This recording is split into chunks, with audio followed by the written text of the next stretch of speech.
Mambo vipi? Kwenye video hii nitaenda kukufundisha jinsi gani unaweza kukuza YouTube channel kwa haraka mwaka 2026. Acha kupoteza muda kwenye YouTube.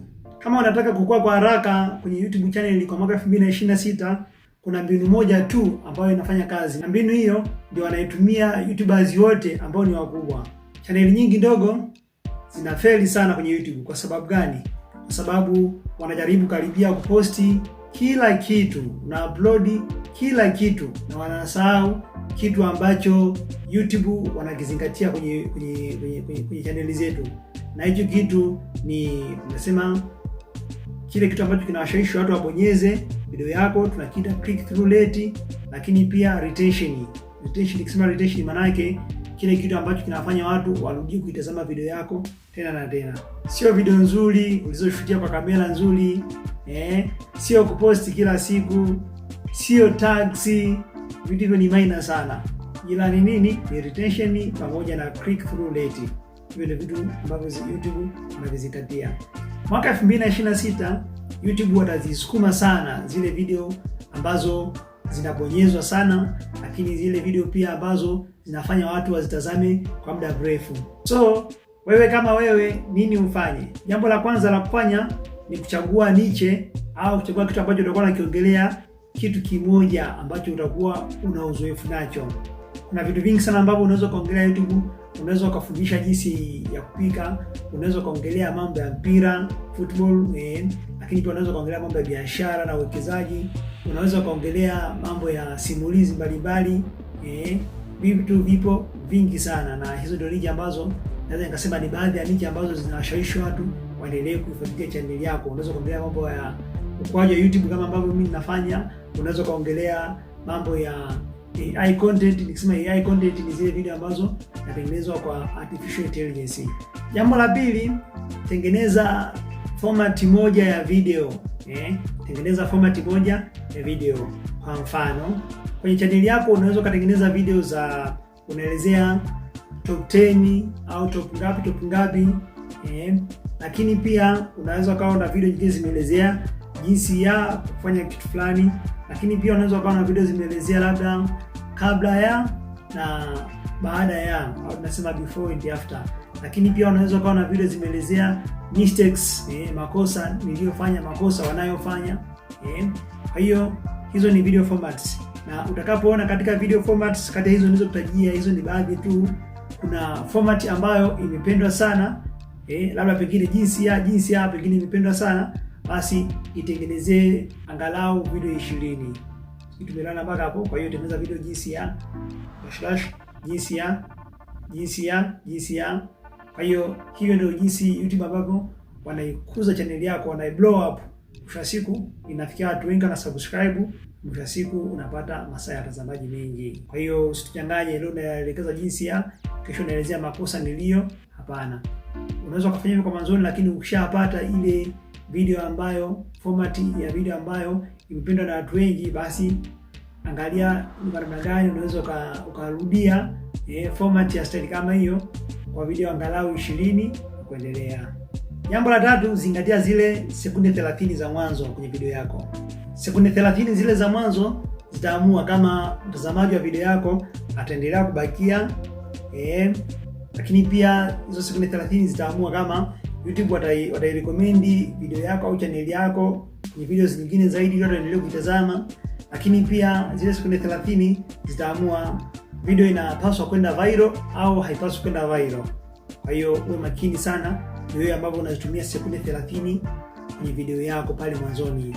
Kwa hiyo unaweza kutumia mfumo huu kwenye zile sekunde 30. Namba moja, unauliza swali au pengine unamuondoa wasiwasi yule mtu, pengine alikuwa anaamini kwamba ukimwi unaua. Sasa umeelezea video jinsi ya kupona ukimwi. Kwa hiyo unapoanza video yako pale mwanzoni unaeleza tayari watu zaidi ya 20 washapona ukimwi. Hapo nimeongelea tu mfano. Kwa hiyo unamuondoa kwanza wasiwasi, unamshusha pressure, au unamuuliza swali kwamba yule mtu pengine kuna kitu alikuwa anatamani ajifunze, labda pengine jinsi ya kupika, lakini unaanza kumuuliza swali. Je, umeteseka muda mrefu hujui kupika pilau? Unamuuliza swali. Lakini baada ya kumuuliza swali, kitu cha pili, mpatie ahadi kwamba nini ategemee kufanya channel yako. au nini ataenda kujifunza kupitia kwenye video yako ambayo unaongea wakati huo. Na jambo la tatu la mwisho kwenye hizo siku 30, onyesha thamani ya kile kitu ambacho unaenda kukiongea direct. Usianze poloje nyingi, sijui welcome back, sijui to my channel, karibu kwenye channel yangu, sijui hakikisha sijui umesubscribe, sijui umefanya nini. Unapoteza muda wa siku 30 za mwanzo. Kwa hiyo go straight. Jambo la 4 ambalo litakusaidia uweze kukuza YouTube channel yako kwa kasi zaidi mwaka 2026, nasema tengeneza thumbnail ambazo zinavutia, powerful thumbnails. Nikisema thumbnail ni ile picha ya juu ambayo huwa inaonekana kwenye videos. Ukikuta una upload video zako hauweki thumbnail, basi niseme unastahili fimbo, kwa sababu thumbnail ndio kitu ambacho cha kwanza mtu anakiona. Kisha tazama thumbnail, anakuja anasoma title, ndio anaamua bonyeza ile video au asibonyeze. Kwa hiyo tengeneza thumbnail ambazo zitakuwa zina mvuto, na thumbnail ambazo zitakuwa zina mvuto na zenyewe zina sheria zake.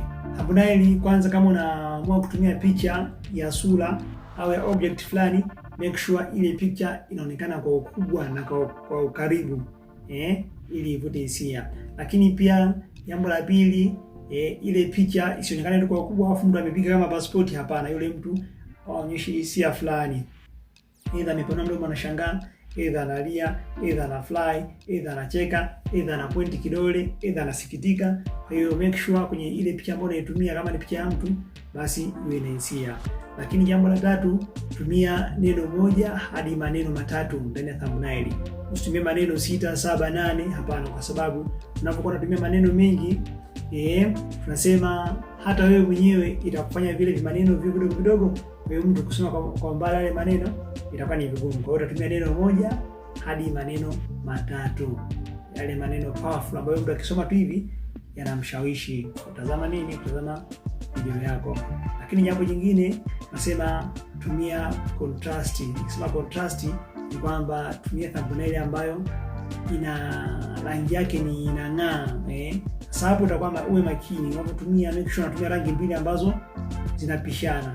Kwa mfano, kama maneno yako unataka yawe na rangi ya kupoa, basi background lazima iwe na rangi ya kufoka.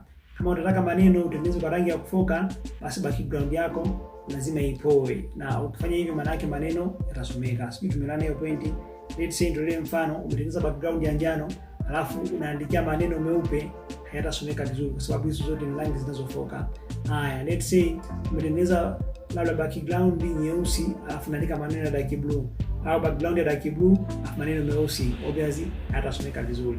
Lakini what if umetengeneza background labda pengine ya njano alafu yale maneno yanakuwa ya blue au dark blue, obviously yatafanyaje? Yataonekana kwa ukubwa, lakini pia yataonekana vizuri. Mbinu ya 5 ambayo unaweza kuitumia ili uweze kukuza channel yako kwa haraka mwaka 2026, tumia shorts. Shorts ni zile video fupi ambazo unaweza kuzitengeneza na kuposti ile sehemu ya shorts kwenye YouTube channel yako. Kwa siku moja jitahidi uposti shorts moja au shorts mbili. Shoot yako iwe ina funzo fupi kwa ufupi. Lakini pia shoot yako inaweza kutumika kufanya comparison ya vitu viwili au vitatu. Hii shorts unaweza kuongelea makosa ya kuepuka. Hii shorts unaweza kutoa mbinu fulani ya kumotivate tu watu kutokana pengine na kile ambacho unakuwa unakifanya. Kwa hiyo shorts zinakuletea watu, lakini zile video ndefu au tunasema video long zile zinafanya watu wabaki kwenye channel yako, kwa sababu wanapotazama shorts wanakuja kukutana pia na video zako zile video ndefu. Mbinu ya 6 kwa mwaka 2026 itakayo kupush ili uweze kukuza channel yako, nasema tumia AI. Tumia AI kutengeneza content, tumia AI kutengeneza script, tumia AI sauti, tumia AI thumbnail, tumia AI kutengeneza videos, tumia AI kupata ideas ya content, tumia AI kujua trending keywords, tumia AI kwenye mambo tofauti. Na kama haujui jinsi ya kutumia AI kwenye mambo tofauti, basi kikubwa hakikisha umesubscribe kwenye hii channel, kwa sababu tutapeana mbinu nyingi sana jinsi gani unaweza ukaendelea kuikuza channel yako kwa kutumia AI sehemu tofauti. Na mbinu ya 7, soma takwimu za channel yako karibia kila wiki. Nikisema takwimu ndio zile tutasema analytics. Hizi analytics unaweza kufungua kwenye app yako ya YouTube Studio, utaweza kuzisoma, na kuna analytics za muhimu 3 ambazo unaweza kuzisoma. Analytics ya kwanza naita CTR au click through rate. Kwa hiyo make sure unaisoma CTR. CTR yako video zako iwe juu. Kama CTR ikiwa chini, maana yake unatakiwa badilisha thumbnail. Lakini kitu cha pili cha kusoma, takwimu ya pili ya kusoma ndani ya YouTube Studio ni retention. Retention maana yake ni kwa muda gani watu wanatazama video zako. Kwa hiyo kama retention iko chini, maana yake inabidi ubadilishe ule mfumo au ubadilishe structure ya video yako, uboreshe zaidi mpangilio wa video yako, video structure, okay? Kitu cha tatu cha msingi kwenye kusoma data ndani ya YouTube Studio, nasema muda au watch hours. Uangalie masaa yako yanakuwa vipi, video zipi ambazo zinakuletea masaa mengi watazamaji, maana kana video za sasa kama hiyo, na video zipi kutengeneza unakuta masaa yanakuwa chini sana. Unakuta video wametazama watu karibia 50,000, lakini ukiangalia masaa hayafiki hata masaa 200, na video kama hizo zinakuwa naachana nazo.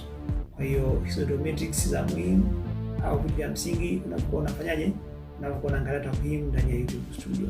Kwa hiyo kama utafuata haya mambo ya msingi, mambo 7 niliyokutajia kwenye video hii, basi tegemea na wewe mwaka 2026 kuwa mwaka wa neema kwenye channel yako, kwa sababu channel yako itaenda kukua kwa kasi, na mwisho siku itaanza kulipa kwa kasi, na mwisho siku itakupatia wateja kwa kasi. Unaweza ukaniambia hapo chini kwenye komenti, mwaka 2026 unategemea ukafungue channel inayohusiana na mambo yapi? Niambia hapo chini kwenye komenti, na mimi nitaijibu komenti yako. Mimi sina la ziada kwenye video hii, tukutane wakati mwingine na kwenye video nyingine tena. Asante.